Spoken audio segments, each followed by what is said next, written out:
마가복음 말씀 열매 맺는 공동체, 열매 맺는 공동체라는 제목으로 하나의 말씀 증거하도록 하겠습니다. 마가복음 11장에서 마지막 16장까지는 마지막 산막에 해당하는 마가복음의 마지막 산막에 해당하는 본문으로 예수께서 이제 3년간의 공생의 사역을 마무리하시면서 예루살렘 성전에서, 그러니까 예루살렘 성에서 보내신 마지막 한 주간의 일을 집중적으로 보여주는 그런 본문이에요.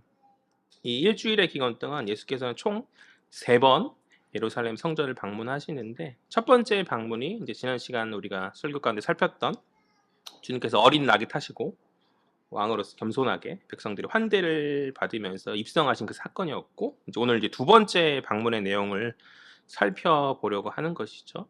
정리하면 이제 일주일간의 예루살렘 안에서의 그 예수님의 행적 가운데서 두 번째 예루살렘 성전 방문의 이야기를 총 3번의 방문 가운데 오늘 두 번째 방문을 살펴보려고 한다.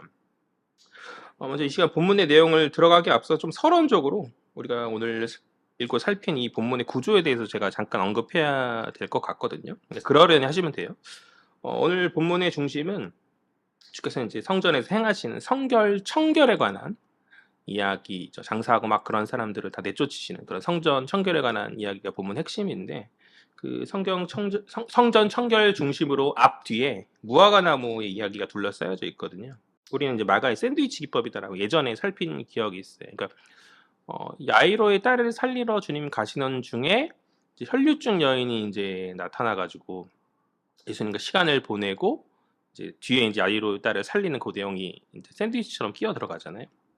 그거 같이 오늘 본문도 마찬가지. 마치 샌드위치처럼 하나의 이야기 사이에 다른 이야기가 삽입되어지는, 그러니까 이러한 독특한 배열을 통해서 메시지를 드러내는 마가의 어떤 독특한 구성 기법이 이제 바로 그것인 것인데, 그냥 그러려니 하시면 됩니다. 오늘 본문이 바로 그 전형적인 마가의 샌드위치 기법의 본문이라는 거죠. 마가 이렇게 본문을 구성하는 데는 의미가 있는 것이죠. 마가는 무화과 나무와 성전 청결 사건을 이제 연결지어서 성경 읽는 독자들이 그것을 연관성을 가지고 보길 원한 것이고, 그로 인해서 마가복음 읽는 독자들이 본문을 통해서 어떤 메시지를 좀 받기를 원하고자 하나였던 것이죠. 그렇다면 그 메시지가 무엇인가, 이제 오늘 본문을 살핀 가운데 우리가 이야기 나눠볼 거거든요. 바라기는 이 시간 주의 말씀이 우리에게 무엇을 말씀하시는지 말씀 앞에 우리의 마음을 잘 열고 주의 뜻을 온전히 깨닫는 복된 시간 되시기를 간절히 소망합니다. 우리 12절과 13절 말씀 다 같이 읽어볼까요? 화면을 보시고요. 다 같이 읽겠습니다. 시작. 이틀날 그들이 베다니에서 나왔을 때 예수께서 시장하신지라 멀리서 잎사귀 있는 한 무화과 나무를 보시고 또 그 나무에 무엇이 있을까 하여 가셨더니, 가서 보신즉 이는 무화과의 때가 아니니라. 아멘. 12절은 우리에게 이틀날이라는 시간적 배경과 이제 주께서 이제 베다니에서 나오셨다라고 하는 공간적 배경을 이야기하여 주고 있어요. 먼저 이틀날이라는 것은 지난 시간에 살폈었던 주님께서 성전에 입성하셨던 그날이 이제 일요일이고 주일이고, 그 다음 날이 이제 월요일을 말하는 거죠. 이틀날이라는 것은 월요일 아침이란 얘기예요. 월요일 아침이고, 이 월요일 아침에 두 번째 성전 방문을 이제 주님께서 시작하고 계신다라는 것이고, 지난 시간 마찬가지로 제가 이제 지도를 준비했거든요. 화면에 나오고 있죠. 지난주에 살폈던 그 지도인데요. 주께서 이제 제일 오른쪽 아래 부분 베다니에서 나오셨어요. 그리고 어디를 가고 계시는 것이죠? 성전을 향해 가시는 거예요. 성전 길이 쭉 있는데 왼쪽 제일 상단에 있는 게 성전인데, 가시는 그 중에 건너편인 벳바게를 향해 이렇게 가고 계신 것으로 그렇게 추정되어져요. 오늘 본문의 상황 가운데서 보니까 벳바게는 베다니 위쪽에 있는 마을인 거죠. 벳바게 벳은 집이라 하는 히브리어 이제 베트이고, 파게가 뭐라고 했죠? 지난 시간에 무화과다라고 이야기하였거든요. 합쳐서 이제 무화과 나무의 집이다라고 지난 시간에 이야기하였었는데, 사실 이제 더 정확하게 이야기하자면 무화과의 집이 더 정확한 표현인 것 같아요. 이제 파게가 무화과 열매를 말하는 거라서, 무화과 나무라기보다는 무화과 열매를 말하는 것이라서 무화과의 집 이렇게 이해하면 될 것 같아요. 아무튼 뭐 그 중요한 사실은 아니고 그냥 설명하다 보니까 나오는 이야기고, 아무튼 오늘 주님이 길 가는 중에 마주하신 이 무화과 나무는 분명 이제 베다니와 성전 사이의 마을이었던 이 벳바게의 무화과 나무가 아니었을까 라는 이야기를 하고자고 이렇게 뭐 장황하게 이야기했던 거죠. 12절 하반절을 보니까 주님께서 시장하셨다, 배고프셨다라고 마가가 이제 이야기하고 있거든요.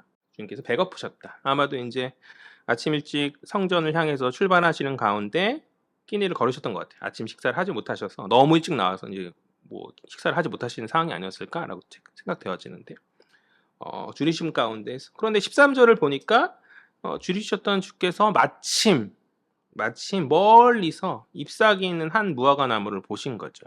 잎사귀가 있다라는 것은 열매가 있다라는 일종의 사인이었기 때문에 주님께서는 이제 기대함을 가지시고 이제 그 무화과 나무를 향해 가고 계시다. 그러니까 지도를 통해서 이해할 때 베다니를 등지고 가신 주님께서 저 멀리 벳바게를 향해 나아가 성전까지 가시는 중인데, 아마 건너편 벳바게에 있는 멀리 무성한 잎사귀 있는 무화과 나무를 보시고 이제 기대함 가운데 열매가 있겠다, 줄인 허기를 채울 수 있겠다라는 그런 기대함 가운데 이제 그것을 따먹기 위해서 가고 계신 중이다. 그런데 중반절을 보니까 주님께서 이제 그 나무에 무엇이 있을까 하고 열매를 기대함 가운데 이제 가서 보니 안타깝게도 그 기대가 무색하게 어떻게 해요? 잎사귀는 많이 있었지만 열매가 없었다라는 것이죠. 허탈한 상황이었다. 허탈한 순간이었다. 열매가 없던 이유는 무엇이라 성경은 이야기합니까? 하반절을 보니까 무화과 나무의 때가 아니었기 때문에 열매가 없었다라고 마가는 그렇게 이야기하고 있어요. 때가 아니어서 열매가 없었다. 그런데 이제 여기까지 뭐 그럴 수 있죠. 근데 문제는 14절이죠. 14절 볼까요? 다 같이 읽겠습니다. 시작. 예수께서 나무에게 말씀하여 이르시되 이제부터 영원토록 사람이 내게서 열매를 따먹지 못하리라 하시니 제자들이 이를 듣더라. 아멘. 14절에서 주님 열매를 못 드신 것에 화가 나셨는지 이 무화과 나무를 어떻게 해요? 갑자기 저주하시는 것이 아니겠어요? 이제부터 영원토록 사람이 내게서 열매를 따먹지 못하리라 라고 이렇게 주님 그렇게 말씀하신단 말이죠. 앞서 살핀 13절의 그 무화과 나무의 때가 아니었기 때문에 열매가 없었다라는 그런 맥락에서 볼 때 이러한 주님의 이 저주의 말씀은 잘 이해가 안 되는 그런 말씀임에 분명한 것이죠. 왜냐하면 무화과 나무에 열매 맺는 때가 아닌데 열매를 못 얻는 거는 무화과 나무의 잘못이 아니잖아요. 당연한 일 아니겠어요? 때 없는 가운데서 아직 때가 안 되는데 열매를 내달라고 이렇게 땡깡 부린다는 것 자체가, 그것에 화를 낸다는 것 자체가 좀 주님의 성품과 맞지 않는, 이해가 되지 않는 그런 모습이 아니냐는 것이죠. 그래서 자칫 주님이 죄 없는 무화과 나무에게 화풀이를 하는 그런 모습으로 이 본문이 오해될 수 있는 그런 본문이라는 것이죠. 그러나 사실 이러한 오해는 좀 어떤 배경적인 내용을 좀 살펴볼 때 해소가 되어지거든요. 무화과 나무는 2번의 열매를 얻을 수 있는 나무라고 해요. 저도 자세한 것은 모르는데 이제 주석과 자료를 통해 살펴보니까 무화과 나무는 총 2번의 열매를 얻을 수 있는 그런 나무이다. 첫 번째는 3월과 5월 사이에 봄에 무화과 잎이 이제 무성해짐 가운데서 아직은 덜 익은 어린 무화과들이, 어린 무화과 열매들이 맺혀지는데 이제 그것을 파괴라고 한다. 아까 벳바게의 그 파괴, 무화과의 그 동일한 단어죠. 파괴라고 하고, 이 무화과, 이 파괴는 아직은 덜 익은 무화과 나무 열매이기 때문에 맛이 없어서 가축 사료로 쓰이거나 아니면 이제 서민들이 이제 일상 가운데 허기를 달래는 용도로, 혹은 이제 순례객들이 예루살렘에 이렇게 올 때 그들도 마찬가지로 허기를 달래는 그 정도 용도로 사용되는 상품성이 없는 그러한 무화과 열매라는 거죠. 그러니까 푼 무화과라고 할까요? 그렇게 이해하면 될 것 같고요. 두 번째는 8월과 9월 사이에 맺히는 것으로 이것을 이제 테에나라고 해요. 테에나. 다른 단어를 왜 사용하는지는 이들이 문화니까 제가 이해할 수 없는데, 아까는 덜 익은 것은 파괴라고 했고 완전 익은 것은 이제 테에나라고 하는데, 이때 가장 맛이 좋은 무화과고 잘 익은 온전한 나무의 무화과 열매인 것이죠. 그러니까 정리하면 파괴는 덜 익은 무화과 나무, 이제 푼 무화과 나무로 이해하면 될 것 같고, 테에나는 온전한 무화과로 이해하면 되겠다. 그러니까 주님께서 기대하셨던 무화과 열매는 온전한 무화과인 테에나가 아닌 거죠. 아직 그것의 때가 아니었기 때문에 그것을 요구하신 것이 아니라, 주께서 때가 아님에도 찾으셨던 무화과는 분명 덜 익은 무화과인 파괴였다라는 것이죠. 그렇다면 이 무화과는 문제가 없음에도 주님으로부터 억울한 저주의 말을 들은 무화과가 아닌, 문제가 있기 때문에 주님으로부터 심판의 말씀을 들은 그런 무화과 나무라는 것이죠. 이 부분까지는 좀 어렵지 않게 이해가 되시죠? 그러니까 무화과 나무의 잎사귀가 무성해질 때가 되면 반드시 이제 테에나의 온전한 열매는 아닐지라도 파괴의 덜 익은 첫 열매를 가지고 있어야 했는데, 그 파괴의 첫 열매, 그러니까 덜 익은 그것조차 없다라는 것은 결국에는 첫 열매가 없다라는 건 나중에 온전하게 될 태나 열매도 있을 수 없는 거죠. 수확 자체가 불가능한 문제적 나무였다라는 것이죠. 즉 주님 문제없는 무화과나무를 억울하게 저주하심이 아닌 문제가 있는 무화과나무를 이제 발견하신 가운데 그 열매 없음으로 그 나무를 심판하신 것이다. 그렇다면 왜 굳이 그 무화과나무의 열매 없음의 문제를 주님 지적하고 심판하시는가? 그냥 지나가실 수 있는데 굳이 그 나무가 왜 문제가 있다 너 뭐 이렇게 저주의 말씀들을 하시는 것이잖아요. 그렇게 왜 심판하시는가? 그것은 제자들에게 일종의 상징으로 이 무화과나무를 보여주시고 싶으셨기 때문인 것이죠. 그러니까 마침 이제 지나가는 길에 문제가 있는 열매 없는 무화과나무를 이제 주님 보신 가운데 이 문제적 나무를 당신이 가르치시는 제자들에게 일종의 교보제로 사용하셔서 가르치기 원하셨던 일종의 메시지가 있었기 때문에 주님 그렇게 하신 것이거든요. 그렇다면 그 메시지가 무엇인가? 그것은 바로 열매 맺지 못하는 이스라엘 성전을 향한 준엄한 경고의 말씀 아니겠어요? 오늘 본문의 구조를 통해서 그것을 드러내주고 있는 것인데 구약에서 무화과나무는 이스라엘을 가리키는 일종의 상징이에요. 무화과는 구약 성경 곳곳에서 이스라엘 백성들을 이스라엘 민족을 가리키는 상징인데 그런 이스라엘의 중심은 성전이고 결국 무화과나무는 이스라엘의 성전을 상징한다고 이렇게 보아도 무방할 텐데 만약 이스라엘이 그러니까 주님 가시는 지금 점점 가까이 가고 계시는 이스라엘의 이 성전이 거룩의 중심과 하나님이 뜻인 사랑의 열매가 없는 성전이라고 한다면 결국 이 저주받은 무화과나무처럼 열매 없어서 저주받은 이 무화과나무처럼 결국에 심판을 받게 될 것이라는 메시지를 제자들에게 이제 간접적으로 그렇게 상징적으로 그렇게 주고 계신 것이라는 것이죠. 그렇다면 우리는 주님 곧 도착하실 이 성전이 열매 맺지 못했던 무화과나무처럼 문제적 상황인지 그렇지 않은 온전한 상황인지에 대해서 좀 살펴볼 필요가 있겠죠. 그런 안타깝게도 우리가 아까 본문 읽었듯이 우리가 또 잘 알듯이 성전의 상태는 그리 좋지 못하였다라는 것이죠. 그것이 이제 15절, 16절 말씀인데요. 다 같이 읽겠습니다. 15절, 16절 시작. 그들이 예루살렘에 들어가니라 예수께서 성전에 들어가사 성전 안에서 매매하는 자들을 내쫓으시며 돈 바꾸는 자들의 상과 비둘기 파는 자들의 의자를 둘러 엎으시며 아무나 물건을 가지고 성전 안으로 지나다님을 허락하지 아니하시고 아멘. 15절과 16절은 성전의 문제를 드러내는 본문인데 내부리의 문제적 사람을 이제 이야기함으로 성전의 문제를 이제 드러냅니다. 첫 번째 문제적 사람은 성전 안에서 매매하는 사람들이죠. 매매하는 사람들. 딱 들어도 문제가 있는 사람이죠. 그러니까 장사하는 사람들이다 이 말이에요. 이들이 성전에서 무엇을 장사하였을까요? 무엇을 장사했을 것 같아요? 제가 그냥 이야기하면 성전은 제물을 바치는 그런 공간 아니에요? 하나님 앞에 구약 그 고대 이스라엘 사회 안에서 성전은 하나님 앞에 제물을 바치는 그런 공간인데 이 제물은 흠 없는 제물이어야 하거든요. 그런데 흠 없는 제물을 먼 곳에서부터 가지고 예루살렘까지 오는 그 길이 얼마나 힘들겠어요. 오늘날처럼 차가 있고 도로가 잘 뚫린 그런 상황도 아닌 상황 가운데서 그게 참 어려운 일인 거죠.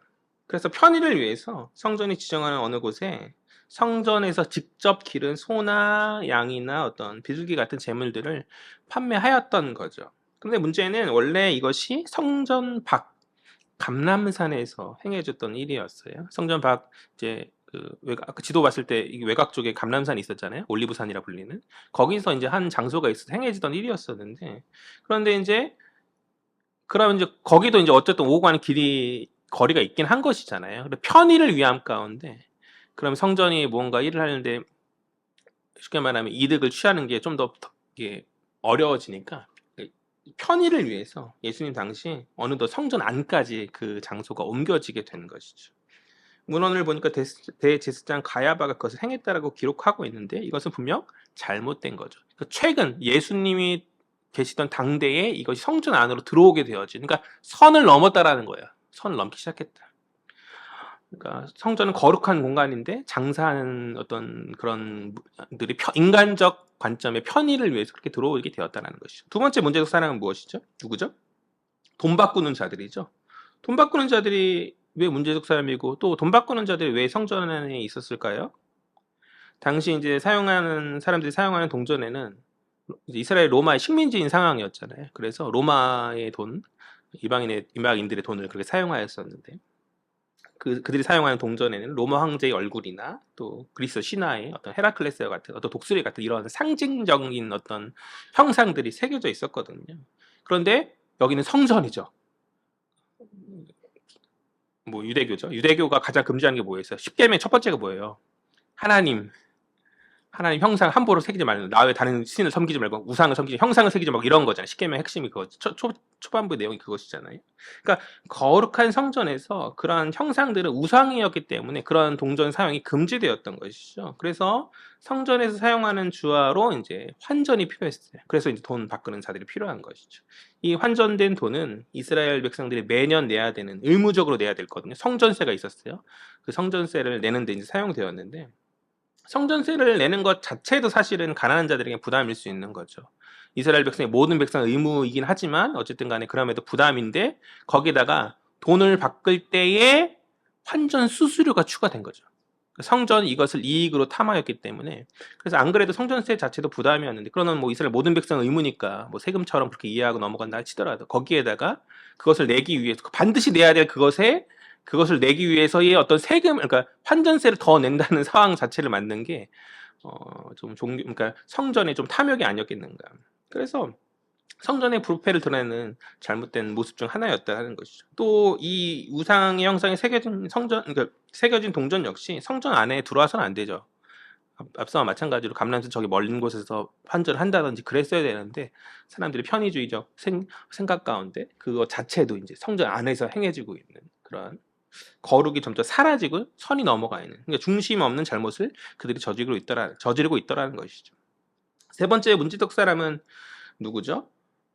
비둘기를 파는 자들이에요. 비둘기를 파는 자들. 마가가 앞서 살핀 매매하는 자들, 장사하는 자들 안에 이것을 포함시키지 않고 따로 빼서 이제 세 번째 문제적 사람을 언급하는 이유가 분명히 있는 거죠. 비둘기는 어떤 자들의 재물입니까? 우리가 아직 레위기를 살펴보지 않았어. 소나 양이나 이런 것들은 값어치가 있는 것이잖아요. 이런 죄 해결을 위해서 이런 재물을 항상 드린다는 것이 가난한 자들에게 부담이죠. 그래서 그런 사람들을 위해서 이제 형식이 좀 다른 비둘기를 이제 레위기 안에서 이제 그 가난한 자들의 재물로 그렇게 하나님께서 지정하시는데 율법 가운데 지정되어지는데 아무튼 이 비둘기는 가난한 자들의 재물이란 말이에요. 그런데 성전 입장에서 소나 양이 재물로 들어오는 게 좋지 비둘기가 들어오면 좀 뭔가 유익이 덜하지 않겠어요? 당연스럽게 그죠? 소나 다른 어떤 양과 같은 다른 재물에 비해 이득이 적을 수밖에 없는. 그래서 성전이 이 비둘기를 이제 까다롭게 검사했어요. 모든 재물들은 흠없는 재물이 되어야 되는데 이 비둘기에는 좀 높은 기준을 더해서 귀찮게 만들어가지고 비둘기를 좀 안 받고 싶어하는 그런 어떤 뉘앙스를 계속 보여주고였던 것이죠. 그러다 보니 이제 자연스럽게 사람들이 조금 비싸더라도 소나 양까지 가기에는 그래도 무리가 있잖아요. 그래서 성전 안에서 기른 비둘기를 사게 되더라. 이해가 되시죠? 어떤 상황인지. 그러니까 결국에는 자기가 잡아오거나 자기가 키운 비둘기가 통과가 안 되니까 결국엔 비싼 돈을 치르도 어쨌든 소나 양보다는 싼 거니까 그래서 성전 안에서 판매하는 비둘기를 구매하게 되었고 결국 이제 독과점 비슷하게 비싼 비둘기가 판매되게 되었다라는 것이죠. 물론 소나 양보다는 저렴했겠지만 비둘기치고 이제 지나치게 높은 가격에 이제 거래됨으로 가난한 자들에게 큰 부담이 되어지는 이 역시 성전의 부패이자 낮고 연약한 자들을 향한 하나님의 사랑의 성전에 본래적 해야 될 그 하나님 사랑이라는 그 하나님 사랑 이웃 사랑이라는 그 뜻에 반하는 그런 모습이 아닐 수 없다라는 것이죠. 네 번째 문제적 사람은 누구이죠? 16절의 말씀이거든요. 그러니까 물건을 가지고 성전 안을 지나다니는 그런 사람들인 것이죠. 그러니까 지도를 한번 다시 볼까요? 제가 넘길게요. 지도를 보면 이렇게 감람산 동편에서 저기 예루살렘 네모는 부분 반듯하게 되어 있는 부분이 이제 성전의 모습이거든요. 이해가 되실까요? 여기 이제 이렇게 들어가서 네모 반듯하게 된 부분이 성전 부분이고 이제 예루살렘 전체 성 안에서 감람산 이제 동편에서 저 왼편 서편으로 쭉 가로질러 갈 때 성전이 딱 입구에서 딱 가로막고 있는 거잖아요. 그래서 물건이나 이런 것이 이당하려면 성전을 이렇게 돌아서 쭉 돌아가지고 서편으로 이렇게 나아가야 했었거든요. 그러니까 그것이 이제 뭔가 불편한 그런 상황인 것이죠. 그러니까 성전을 가로질러서 가면 그것이 지름길이 되겠죠. 하지만 이건 역시 사람의 편의주의적 그런 생각인 것이잖아요. 그러니까 성전의 본래 취지와는 어긋나는 그런 것 아니겠어요? 그러니까 이 역시 문제였기 때문에 사람들이 어느 순간부터 돌아가던 것이 자기들의 편의 가운데 성전을 함부로 이렇게 드나들고 이런 곳이 아닌데 마치 막 시장통 지나가듯이 그냥 그 안에서 막 지나가고 있는 그런 상황이었다는 것이죠. 그래서 주님께서 그것을 금하시면서 이제 내어 쫓으시는 그런 모습인 거죠. 이런 여러 내부의 문제적 사람들을 주님 이제 비판하시고 그들을 크게 분노하신 가운데 내어 쫓으시는 다 뒤엎어지는 그런 상황이셨다. 15절에서 내어 쫓으셨다라는 단어는 헬라어로 에크발로, 그러니까 지각하면 밖으로 던지다라는 뜻이에요. 이 단어가 주님 과거에 귀신들을 내어 쫓으실 때, 귀신 들린 사람이 고통 가운데 있을 때 그들을 내어 쫓으실 때 사용했던 단어가 이 에크발로라는 단어, 그러니까 내쫓으셨다라는 단어거든요. 그러니까 주님 성전에서 합당치 않은 그들을 귀신들과 같이 취급했다. 사단의 도구인 귀신들과 같이 쫓으시면서 그렇게 취급하셨다. 그러니까 마귀 새끼처럼 그렇게 취급하셨다는 그런 모습이죠. 그러니까 그들은 주님 보시기 합당치 못했어요. 성전에서 그렇게 일하는 사람들이 그러니까 일반 어떤 장사치들이 아니에요. 우리가 생각하는 장사치들이 아니라 성전 안에서 일하는 레위인들이었고 제사장들이었고 그런 사람들이었단 말이에요. 그런 사람들, 그러니까 자칭 그들이 스스로 거룩하게 여기던 그런 사람들이었는데 그런 사람들 다 내어 쫓으시는 그런 주님의. 그러니까 그들은 겉모습이 거룩하였지만 실상은 다 위선이었었고 탐욕과 편의주의 가운데서 중심 없는 주님 그들을 평가하시길 사탄의 도구였다. 그렇게 평가하신다라는 것이죠. 거룩한 성전은 오직 하나님의 뜻이 드러나야 하는 공간인 것이죠. 그것은 약자를 삼키는 것이 아니라 사랑으로 섬기며 세워주며 회복시켜야 될 공간인 줄 믿습니다. 그러나 예수 당시의 그 성전은 하나님 뜻이 많이 어긋난 가운데 그런 마땅한 역할을 행하지 못하고 있었기 때문에 오늘 주님으로부터 비판받고 내어 쫓김을 당하더라 라는 게 오늘 본문의 내용이다. 우리 17절 말씀 볼까요? 17절 말씀 다 같이 읽겠습니다. 시작. 이에 가르쳐 이르시되 기록된 바 내 집은 만민이 기도하는 집이라 칭함을 받으리라 하지 아니하였느냐? 너희는 강도의 소굴을 만들었도다 하시매. 아멘. 그러니까 17절은 그들을 내어 쫓으시며 이제 주님 비판하신 가운데 그들은 이제 말씀으로 가르치고 계신 주님의 말씀인데요. 성전의 본래적 역할은 모든 일이 하나님과 소통하는 것이죠. 성전에서 제사를 드리는 이유는 죄가 하나님과 나 사이의 소통을 가로막기 때문에 그것을 해결하고자 이제 제사를 드리는 것 아니겠어요? 그러니까 성전의 원래 본래적 역할은 하나님께 하나님의 백성들이 하나님의 자녀들이 나아가고 하나님과 소통하는 것에 있다. 기도하고 응답받고 그런 소통하는 것에 있다라는 것이죠. 그러한 가운데 하나님 소통하는 거룩의 방편이 바로 기도인 거죠. 하나님과 소통할 수 있는 거룩의 우리에게 주어진 거룩의 방편은 바로 기도이다. 주님 이 성전의 본래적 역할이 기도하는 것임을, 그러니까 기도하는 공간임을 이제 분명히 선언하고 계신 것이죠. 그러나 안타깝게도 이 성전을 기도의 집이 아닌 시장을 만들었더라. 자칭 거룩하다는 제사장들이 레위인들이 시장통을 만들었더라. 이를 주님께서는 강도의 소굴로 만들었다고 정의 내리시거든요. 너희가 이 성전을 강도의 소굴로 만들었다. 여기서 강도는 역도를 말하는 거죠. 역도가 무엇이요? 반대하는 무리. 다시 말해서 반역자들이다. 누구에 대한 반역이에요? 하나님에 대한 반역. 그들은 하나님의 일을 한다고 생각했을 거예요. 매 주일 앉아서 내가 돈을 바꿔서 우상의 돈을 하나님께 드려진 돈으로 바꾸겠다. 내가 그들이 흠없는 재물을 편하게 그들이 재물 드릴 수 있도록 내가 하겠다. 이런 생각들을 했었겠죠. 그러나 그건 그들의 착각이 그들의 생각이었고 그들은 그 가운데서 자기 자신들의 사적 이익을 취함 가운데 성전의 이익을 취함 가운데 자기만의 백성이 아닌 연약한 자들이 아닌 그들만의 이익을 취함 가운데 하나님 뜻에 어긋난 하나님 뜻에 반역한 그러니까 다시 말해서 사단의 무리들에게 같은 그러니까 주님 내어 쫓김을 당해도 할 말 없는 귀신들이 축기 당할 때 쫓으시는 그런 취급을 당해도 할 말 없는 그런 자들의 모습이었다는 것이 그것이 성전을 향한 오늘 주님의 평가였고 주님이 그들에게 불같이 화를 내시며 그들을 쫓아내신 이유였다라는 것이죠. 이것이 얼마나 안타까운 평가예요. 이러한 주님의 비판의 말씀 앞에서 성전 관계자들은 깨닫고 돌이켜야 하건만 그러니까 예수님 사역 3년 내내 그들의 반응은 한결같죠. 어떤 반응입니까? 도려서지 못하고 오히려 주를 죽이려는 음모를 꾸미는 것이죠. 그것이 18절 말씀이죠. 다 같이 읽겠습니다. 시작. 대제사장들과 서기관들이 듣고 예수를 어떻게 죽일까 하고 꾀하니 이는 무리가 다 그의 교훈을 놀랍게 여김으로 그를 두려워하밀러라. 백성들은 두려워함 가운데 반응하는데 그들은 종교 지도자들인 그들은 거룩하다 스스로 여겼던 그들은 오히려 예수를 죽이려 하는 돌이키지 못하는 그런 아이러니한 모습을 보여주고 있다.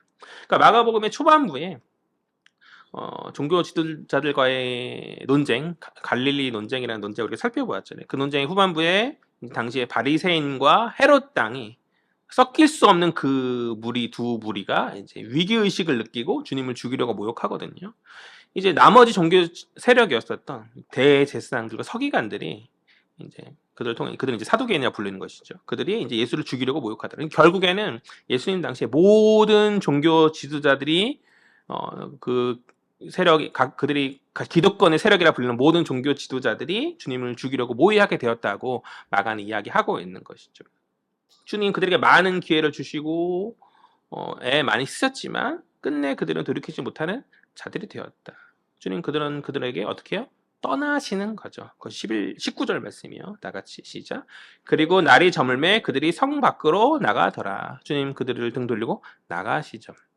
저는 그냥 단순 나가는 행동이지만 상징적 의미가 있다라고 생각해요. 도리어 돌이키지 못하고 변화되지 못하는 그들을 주님 많이 있었지만 그럼에도 변함없는 그들 가운데 주님 등 돌리고 떠나가시더라. 이제 장면이 바뀌죠. 다음날 아침 화요일인 거죠. 다음날 아침이 되었어요. 우리 20절과 21절이거든요. 다 같이 읽겠습니다. 시작. 그들이 아침에 지나갈 때에 무화과 나무가 뿌리째 마른 것을 보고 베드로가 생각이 나서 여짜오되 낯비어 보소서 저주하신 무화과 나무가 말랐나이다. 하면 오늘 본문에 양이 많아가지고 쑥쑥 지나가고 있긴 해요.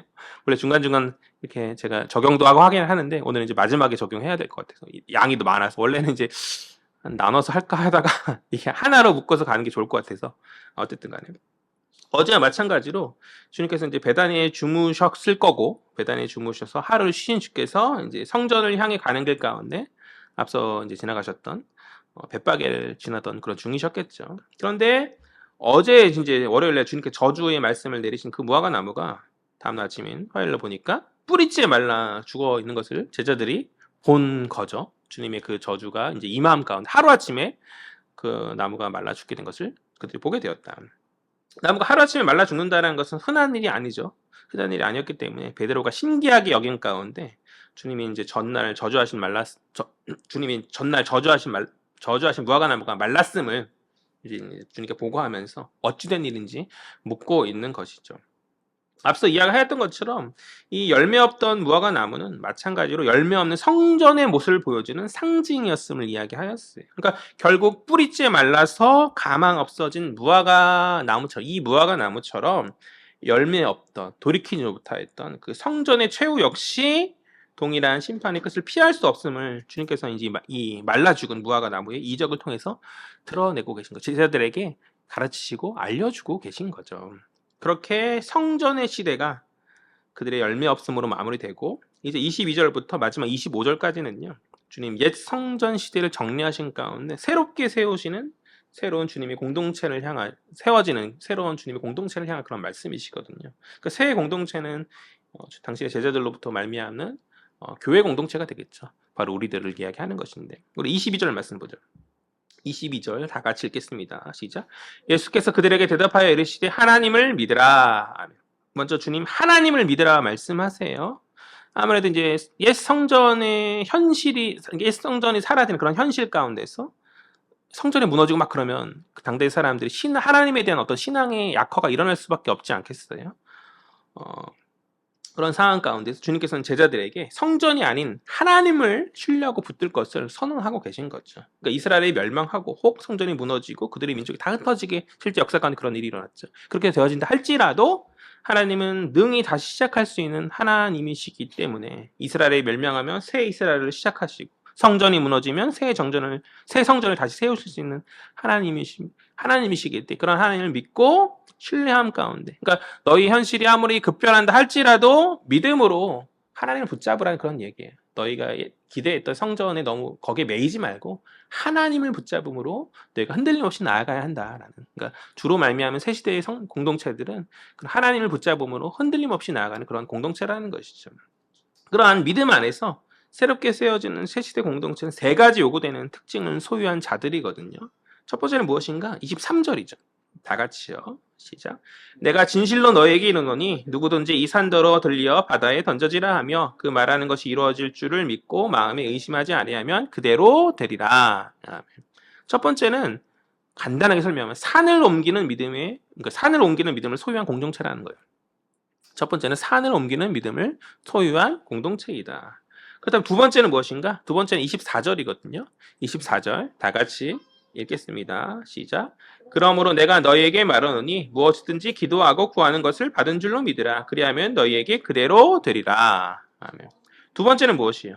그러니까 믿음 안에서 받은 줄로 믿고 기도하는 공동체. 기도하는 공동체이다. 기도하는 공동체. 첫 번째가 산을 옮길 수 있는 믿음을 소유한 공동체이고, 두 번째가 받은 줄로 믿고, 믿음 안에서 받은 줄로 믿고 기도하는 공동체. 세 번째는 무엇입니까? 25절이죠. 다 같이요. 시작. 서서 기도할 때 아무에게나 혐의가 있거든 용서하라. 그리하여 하늘에 계신 너희 아버지께서도 너희 허물을 사하여 주시리라 하시니라. 아멘. 세 번째는 기도함 가운데 어떻게 해요? 용서하는 공동체입니다. 용서하는 공동체입니다. 이것이 바로 새로운 공동체가 소유해야 될 열매인 거죠. 만약 이러한 열매를 교회 공동체가 온전히 소유하지 못한다고 한다면, 그러니까 믿음도 없고 기도도 없고 용서도 없는 그러한 이 세 가지 열매가 없는 그러한 공동체라고 한다면, 그 열매 없음으로 말미암아서 심판당한 성전처럼 동일한 심판을 피할 수 없다는 말이 되지 않겠어요?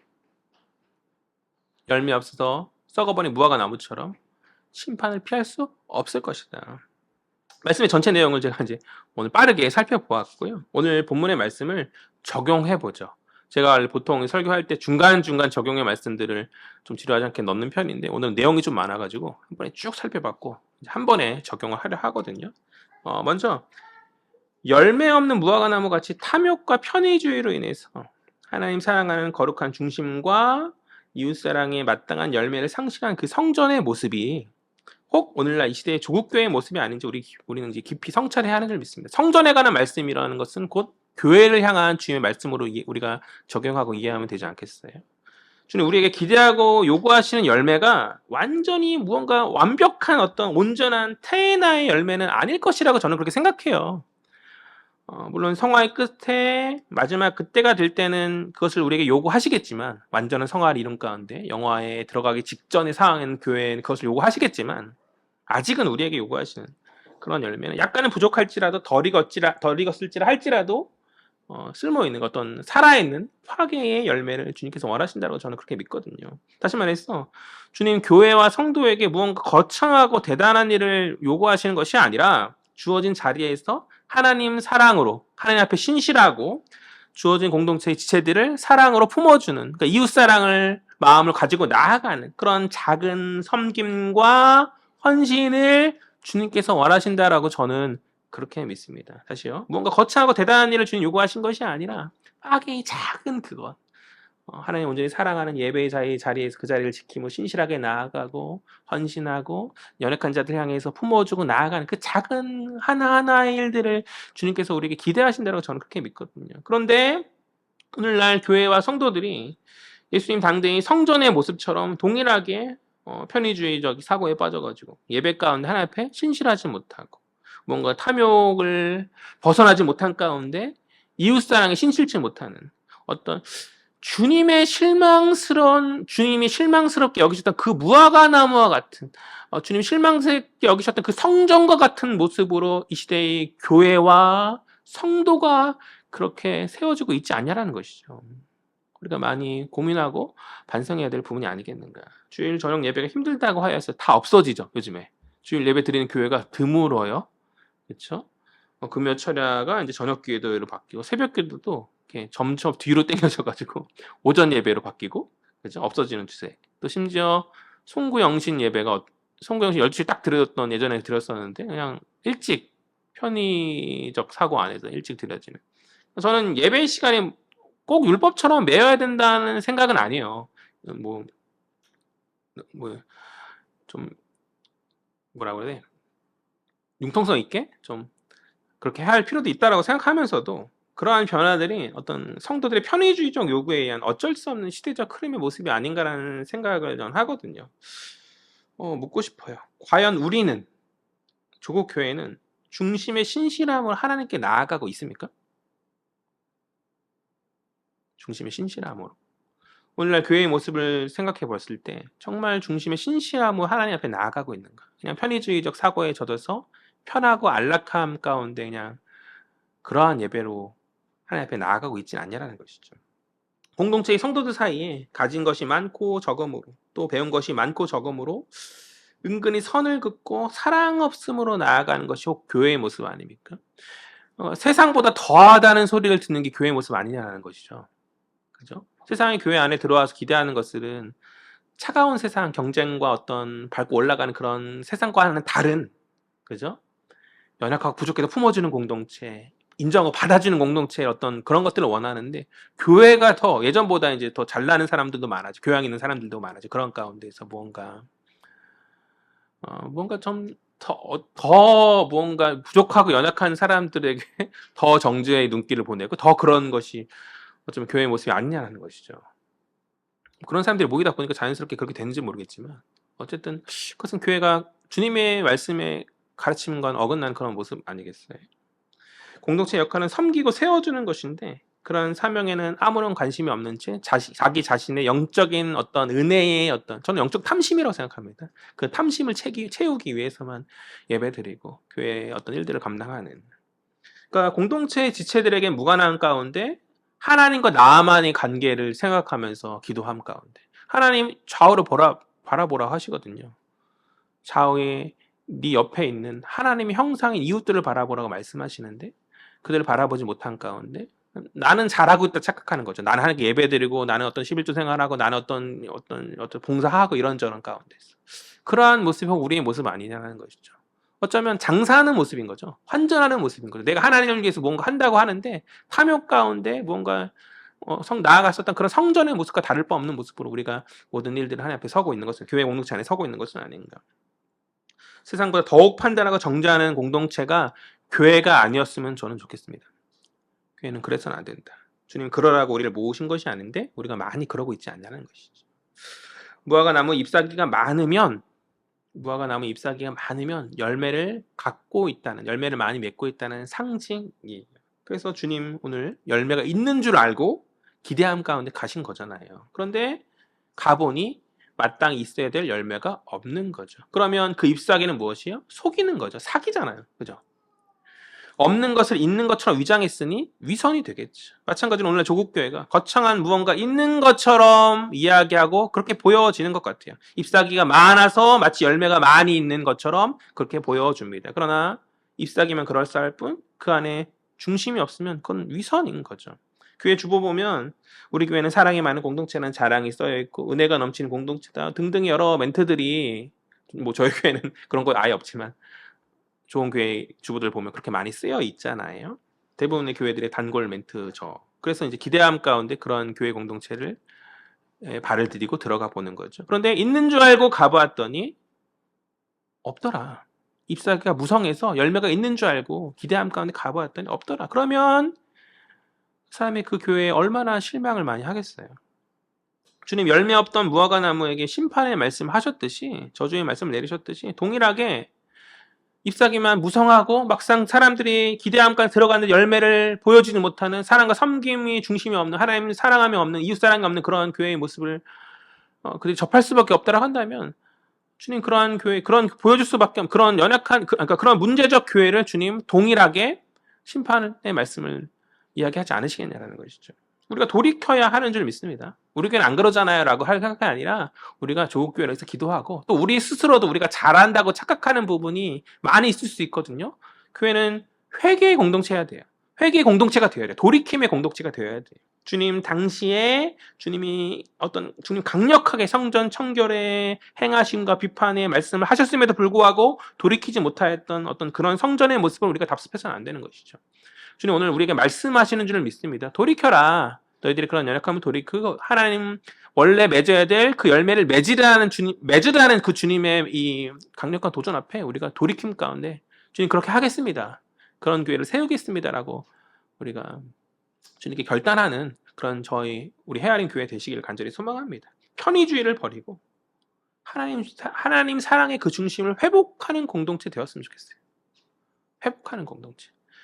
예배를 드리기 위한 어떤 불편한 것들이 많이 있거든요. 그래서 이것도 안 했으면 좋겠고 이렇게 했으면 좋겠고 이런 얘기들을 많이 하는데 좀 불편하더라도 뭐 불편한 것들은 편하게 할 수 있는 것이 목회자의 역할이죠. 그렇게 유도리 있게 하는 것이 잘 필요한데 그런데 이제 그런 와중에 그런 변화의 가운데 우리가 놓치지 말아야 할 건 그 중심이죠. 하나님을 사랑하는 중심이 뒤로 저 멀리 가고 나 중심으로 내가 편하자고 하는 그런 것들은 참된 예배자의 모습이 아니잖아요. 우리가 하나님 중심의 그 하나님 사랑의 그 신실함을 좀 회복하고 중심을 회복하고 나아갔으면 좋겠다. 또 섬김과 헌신으로 이웃사랑의 그 모습을 회복함 가운데 우리가 주님으로부터 열매 없다라는 그런 어떤 저주의 말을 듣는 것이 아니라 너네 열매가 있구나. 우리 헤아린 교회 특별히 헤아린 교회 열매 있는 교회다. 하나님 내가 기뻐하는 교회, 내가 인정하는 공동체다라는 그런 평을 받는 복된 공동체가 되었으면 좋겠어요.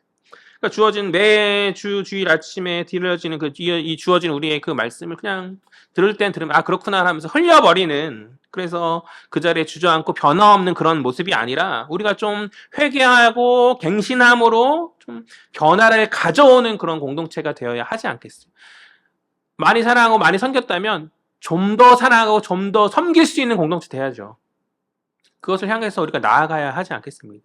주님 자신의 몸을 찢으시며 자신의 생명을 다해서 우리를 사랑하시고 우리를 구원하시고 우리에게 하나님 자녀가 되는 권세를 주셨는데 우리 주님이 자신의 몸을 찢으셨는데 주님의 제자라 말하는 우리가 우리 성도라 말하는 우리가 그 주님을 따라가야 하지 내 자신의 몸을 아끼고 막 나의 어떤 그런 것들을 놓치기 싫어하고 그렇게 나아가는 모습은 제자의 모습, 그리스도인의 모습이 아닌 것이죠. 주님 그 가시는 그 길을 쫓아가면서 이웃을 위해서 나의 무엇도 아까워하지 않고 기꺼이 내어놓고 헌신할 수 있는 그런 믿음의 공동체, 사랑의 공동체가 되시기를 주님으로 간절히 소망합니다. 그렇다면 주님께서 우리 공동체에 구체적으로 요구하신 열매는 무엇인가? 바로 새 시대의 공동체가 맺어야 될 세 가지 열매. 믿음과 기도와 용서의 열매가 있는 거죠. 첫 번째 믿음의 열매. 주님께서 이 산더러 들려 바다에 던져지라 하면서 굉장히 과장된 표현을 사용하시면서 환경과 상황을 바라보는 믿음이 아니라 하나님을 바라보는 믿음을 말씀하고 계세요. 성전이 무너지고 눈에 보이던 어떤 신앙의 상징이 사라진다 할지라도 하나님은 여전히 살아계시고 역사하시는다는 그 사실을 붙드는 그러한 공동체. 그러니까 문제가 클수록 하나님께서 더 크심을 고백하는 공동체. 그러한 공동체가 새 시대의 공동체인 줄 믿습니다. 두 번째, 기도의 열매. 주님께서 부패한 성전을 비판하시면서 무엇을 말씀하시죠? 내 집은 만민이 기도하는 집이라. 그러니까 기도가 중심이 되는 공동체가 참된 교회라는 거예요. 여기서 말하는 기도는 단순히 어떤 주문이나 소원 성취의 기도가 아닌 거예요. 하나님의 뜻이 무엇인지를 묻고 하나님의 마음에 동참하고 하나님의 시선으로 이웃을 바라보는 기도인 줄 믿습니다. 즉 받은 줄로 믿는 기도는 하나님이 이미 일하고 계심을 신뢰하는 그 가운데 이웃을 향해 나아가는 그러한 기도가 되겠죠. 세 번째, 용서의 열매. 교회 안에 상처가 없을 수 없어요. 서로 다른 사람들이 이제 모인 공동체이기 때문에 오해도 생길 수 있고 또 실망도 생길 수 있고 갈등도 생길 수밖에 없어요. 그러나 그때마다 우리가 붙들어야 될 기준은 저 사람이 옳으냐 내가 옳으냐라는 어떤 그런 판단이 아니라 주님 우리를 어떻게 용서하실까 용서하셨는가에 대한 어떤 중심인 줄 믿습니다. 주님의 마음인 줄 믿습니다. 용서는 감정이 아니라 결단인 것이죠. 제가 잘못할 수 있어요. 용서하여 주시길 바랍니다. 저 역시 그렇게 할 거거든요. 사소한 어떤 오해와 이런 상황 가운데 우리가 판단의 눈으로 서로를 섬기며 서로를 바라볼 것이 아니라 기도함 가운데 서로를 품어주고 용서할 수 있는 그 공동체가 바로 새 성전의 공동체인 것이죠. 말씀을 정리합니다. 사랑하는 성도 여러분, 잎사귀는 많은데 열매가 없는 신앙, 겉모습은 화려한데 중심은 비어있는 신앙, 주님은 그것을 기뻐하지 않으신다는 사실을 오늘 본문을 통해서 분명히 우리에게 이야기하여 주고 있어요. 그러니까 주님께서 원하시는 것은 거창한 열매가 아니라 진실한 열매인 줄 믿습니다. 완벽한 테에나가 아니라 비록 덜 익었을지라도 살아있는 파게의 열매를 주님께서 우리에게 원하고 계신다. 그러니까 믿음의 열매, 기도의 열매, 용서의 열매 이 세 가지가 우리 삶 속에서 우리 공동체 안에 항상 맺혀진다라고 한다면 주님 우리 헤아린 교회를 바라보시면서 분명히 말씀하실 줄 믿습니다. 내가 너희 공동체를 통해서 열매를 보았다. 그 무화과 나무, 주님의 기대에 실망케 했던 무화과 나무, 또 그 성전의 말씀하셨던 그런 말씀이 아닌 내가 너희들을 통해서 열매를 보았다. 그러니까 주님으로부터 그러한 말씀을 듣는 공동체가 되었으면 좋겠어요. 우리가 정말 개척교회가 자꾸 부족한 공동체잖아요. 근데 다 필요 없고 사람 많이 뭔가 어떤 대단한 일을 하고 막 이런 거 다 필요 없이 그러니까 주님으로부터 내가 너희 공동체를 통해서 열매를 보고 있다. 그러니까 주님의 기쁨이 되어지는 공동체가 우리 공동체가 되었으면 좋겠습니다. 그러한 공동체 우리가 함께 만들어 가자고요. 교회 공동체는 목사하는 사람이 이끄는 공동체가 아니에요. 우리 모두가 주님 앞에 신실하게 또 이웃을 신실하게 섬겨줌으로 나아가는 공동체가 될 때 그렇게 교회는 세워지는 것이죠. 우리 헤아린 교회가 그렇게 되었으면 좋겠습니다. 그것을 우리는 두 글자로 뭐라고 말할 수 있을까요? 성숙이죠. 성숙한 공동체. 이 시대에 교회는 많이 있고 신자는 많이 있지만 성장함 가운데 성숙이 많이 미진한 이 시대의 성도들의 모습 가운데서 우리가 하나님 보시기에 주 그리스도가 보시기에 열매가 있는 공동체, 성숙이 있는 공동체를 인정받는 복된 교회 공동체가 되기를 간절히 소망합니다.